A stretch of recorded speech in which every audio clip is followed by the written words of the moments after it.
ಜಾನಕಮ್ಮ ನೋವು ನುಂಗಿ ಹಾಡಿದಂತಹ ಹಾಡು ಯಾವುದು ಗೊತ್ತಾ? ಗಾಯಕಿಯಾಗಿ ಎಷ್ಟೇ ಫೇಮಸ್ ಆದರೂ ಕೂಡ ಪತಿಯ ನೆರಳಿನಲ್ಲೇ ಜಾನಕಿ ಅಮ್ಮನವರಿದ್ದಿದ್ದು. ಪತಿಯ ಕೈಯಲ್ಲೇ ಪ್ರಾಣ ಬಿಡಬೇಕು ಅಂತ ಪ್ರಾರ್ಥನೆ ಮಾಡ್ಕೊಂಡಿದ್ರು ಜಾನಕಮ್ಮ ಇಲ್ಲಿ. ಆದರೆ ವಿಧಿಯಾಟವೇ ಬೇರೆ ಇತ್ತು ನೋಡಿ. ತಮ್ಮ ಬಯಕೆ ಅಂತ ಏನೂ ಆಗಲಿಲ್ಲ ನೋಡಿ. ಜಾನಕಮ್ಮ ನೋವು ನುಂಗಿ ಹಾಡಿದಂತಹ ಹಾಡು ಯಾವುದು ಗೊತ್ತಾ? ಅವರು ಗಾಯಕಿಯಾಗಿ ಎಷ್ಟೇ ಫೇಮಸ್ ಆದರೂ ಕೂಡ ಪತಿಯ ನೆರಳಲ್ಲೇ ಜಾನಕಿ ಅಮ್ಮನವರಿದ್ದರು. ಪತಿಯ ಕೈಯಲ್ಲಿ ಪ್ರಾಣ ಬಿಡಬೇಕು ಎಂದು ಜಾನಕಮ್ಮ ಪ್ರಾರ್ಥಿಸ್ತಾ ಇದ್ರು ಯಾವಾಗಲೂ ಕೂಡ. ಆದರೆ ತಮ್ಮ ಬಯಕೆ ನೆರವೇರಲೇ ಇಲ್ಲ ಎಂದು ಜಾನಕಿ ಅಮ್ಮನವರು ನೋವು ಪಡ್ತಾ ಇದ್ರು. ನನಗಿಂತ ಮುಂಚೆಯೇ ಅಗಲಿ ಹೋದ್ರು ನನ್ನ ಪತಿ ಅಂತ ಹೇಳ್ತಾ ಇದ್ರು. ಸಂದರ್ಶನವೊಂದರಲ್ಲಿ ಬಗ್ಗೆ ನೋವನ್ನು ಹೊರಹಾಕಿದ್ರು ಜಾನಕಿ ಅಮ್ಮನವರು.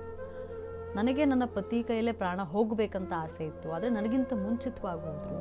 ವಿಷಾದ ಗೀತೆಯನ್ನು ಹಾಡುವಾಗಲೇ ಜಾನಕಿಯವರು ಅವರ ಪತಿಯನ್ನು ಕಳೆದುಕೊಂಡರು. ಕಾರ್ತಿಕ ದೀಪಂ ಚಿತ್ರಕ್ಕಾಗಿ ಜಾನಕಿಯವರು ಹಾಡುವಾಗ ಪತಿಗೆ ಹೃದಯಾಘಾತ ಆಯಿತು. ವಿಷಾದ ಗೀತೆ ರೆಕಾರ್ಡಿಂಗ್ ಸಮಯಕ್ಕೆ ಆಸ್ಪತ್ರೆಯಲ್ಲಿ ಪತಿ ರಾಮಪ್ರಸಾದ್ ಇದ್ದರು. ಆ ನೋವಲ್ಲೇ ನೀ ಕೋಗಿಲಾಲೋ ತಲಾಚಿ ನೀ ಚೇತುಲಾಲೋ ಹಾಡನ್ನು ಹಾಡಿದ್ರು. ಪತಿಯನ್ನು ನೆನಪಿಸ್ಕೊಂಡು ಈ ಹಾಡನ್ನು ಹಾಡಿದ್ರು ಜಾನಕಿ ಅಮ್ಮ ಅವರು. ಆದರೆ ಆ ಹಾಡು ರೆಕಾರ್ಡಿಂಗ್ ಮುಗಿಸಿ ಮನೆಗೆ ಬರುವ ಹೊತ್ತಿಗೆ ಅವರ ಪತಿ ಇರಲಿಲ್ಲ. ಜಾನಕಿ ಅಮ್ಮ ನೋವು ನುಂಗಿ ಹಾಡಿದಂತಹ ಹಾಡು, ಗಾಯಕಿಯಾಗಿ ಎಷ್ಟೇ ಫೇಮಸ್ ಆದರೂ ಕೂಡ ಒಂದು ಅವರಿಗೆ ಪ್ರಾರ್ಥನೆ ಇತ್ತು. ಏನು ಅಂದರೆ ಅವರ ಪತಿ ಕೈಯಲ್ಲೇ ಪ್ರಾಣ ಬಿಡಬೇಕು ಅನ್ನುವಂಥದ್ದು. ಅದೊಂದು ಆಸೆ ಜಾನಕಮ್ಮ ಅವರಿಗಿತ್ತು. ಆದರೆ ನನ್ನ ಬಯಕೆ ನೆರವೇರಲಿಲ್ಲ ಅಂತ ನೋವನ್ನು ವ್ಯಕ್ತಪಡಿಸಿದರು. ನನಗಿಂತ ಮುಂಚಿತವಾಗಿ ನನ್ನ ಪತಿ ನನ್ನನ್ನು ಬಿಟ್ಟು ಅಗಲಿದ್ರು ಅಂತ ಸಂದರ್ಶನವೊಂದರಲ್ಲಿ ಈ ಬಗ್ಗೆ ನೋವನ್ನು ಹೊರಹಾಕಿದರು ಜಾನಕಿ ಅಮ್ಮ ಅವರು.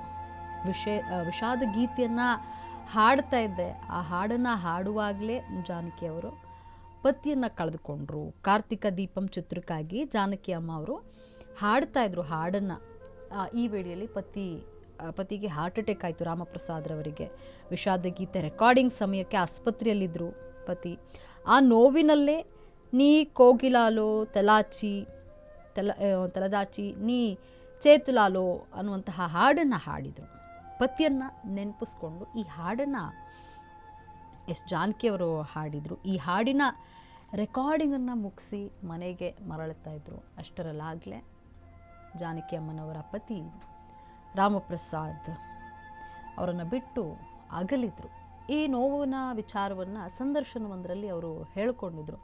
ನೋಡಿ, ಇಲ್ಲಿ ಎಷ್ಟೇ ಫೇಮಸ್ ಸಿಂಗರ್ ಆಗಿದ್ದರೂ ಕೂಡ ಹೆಣ್ಣಿಗೆ ಅದೊಂದು ಆಸೆ ಅನ್ನೋದು ಇರುತ್ತೆ. ತನ್ನ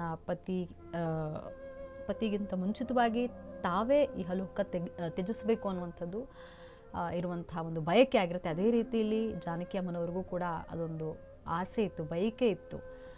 ಆದರೆ ಆ ಕನಸು ಅಂದರೆ ಅದೊಂದು ಆಸೆ ಏನಿತ್ತು ಅದು ನೆರವೇರಲಿಲ್ಲ, ಬಯಕೆ ನಂದು ನೆರವೇರಲಿಲ್ಲ ಅಂತ ಸಂದರ್ಶನವೊಂದರಲ್ಲಿ ಹೀಗೆ ಜಾನಕಿ ಅಮ್ಮನವರು ತಮ್ಮ ನೋವನ್ನು ಹೇಳ್ಕೊಂಡಿದ್ರು.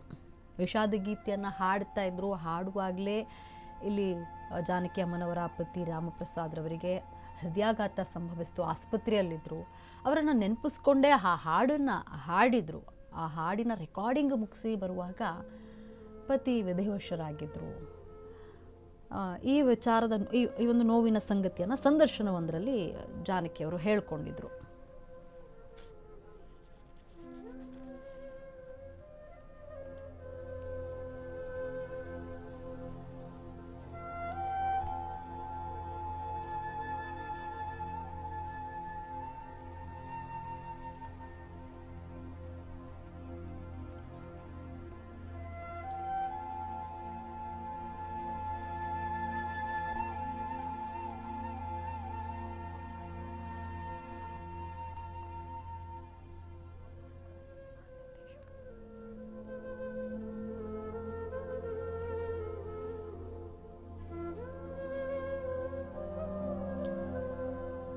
ಇನ್ನು ಜಾನಕಿ ಅಮ್ಮನವರ ನಿಧನದ ವಿಚಾರಕ್ಕೆ ಕುರಿತಂತೆ ಇಲ್ಲಿ ಸಂಗೀತ ನಿರ್ದೇಶಕರಾದಂತಹ ಖ್ಯಾತ ಸಂಗೀತ ನಿರ್ದೇಶಕರಾದಂತಹ ಇಳಿಯರಾಜರವರು ಮಾತನಾಡಿದ್ದಾರೆ. ಜಾನಕಿ ಅಮ್ಮನವರನ್ನು ನೆನೆಸಿ ಅವರು ಒಂದಷ್ಟು ಮಾತುಗಳನ್ನು ಆಡಿದ್ದಾರೆ. ಏನು ಹೇಳಿದ್ದಾರೆ ಬನ್ನಿ ನೋಡೋಣ. பெருமதிப்பிற்குரிய பாடகி ஜானகி அம்மா அவர்கள் காலமான செய்தி கேட்டு மிகவும் துக்கமடைந்தேன். மிகவும் அதிர்ச்சிகரமான செய்தியாக எனக்கு இருந்தது. வாழ்வில், தன்னுடைய சொந்த வாழ்வில் எத்தனையோ துக்கங்களை, தாங்க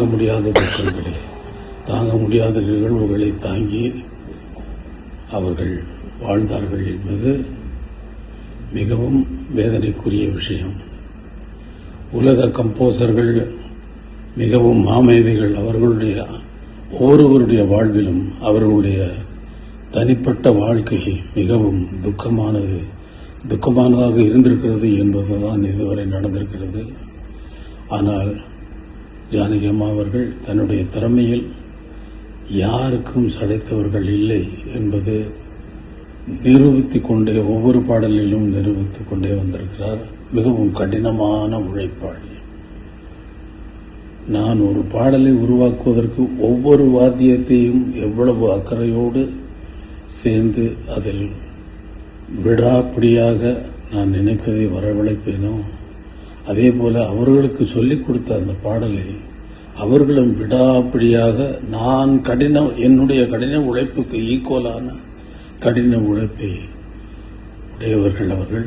அதற்கு மேல் என்றே சொல்லலாம். சிறந்த கம்போசர், சிறந்த பாடல்களை, பஜன் சாங்குகளை நிறைய எழுதியிருக்கிறார். அவருடைய இழப்பு இந்திய திரைப்பட சங்கீத உலகத்திற்கு ஒரு பெரிய இழப்பு. அவரது ஆத்மா சாந்தி அடைய இறைவனை வேண்டுகிறேன். பெருமதிப்பிற்குரிய